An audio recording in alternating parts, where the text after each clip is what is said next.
If you are someone who is going to fast for Mahashivratri tomorrow, watch this till the end and save and share it with everyone who is going to do the same. Start your day with a glass of warm water, followed by a bowl of fruits or an apple and milk smoothie for your breakfast.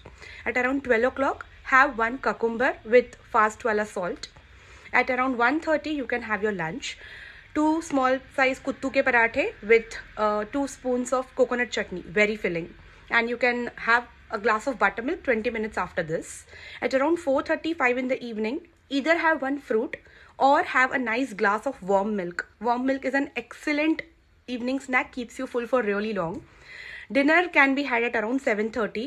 Have sweet potato and peanuts ka chaat along with a small katori of kheer. Now the kheer is made using milk, fast wale chawal, and use dates as sweetener and not jaggery or sugar. So doodh, dates and fast wale chawal serves an excellent dinner option, and at the same time does not even give you cravings for sweets.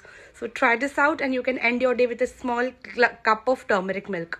For everyone who is going to fast tomorrow, make sure to drink at least 10 glasses of water, eat healthy and stay fit.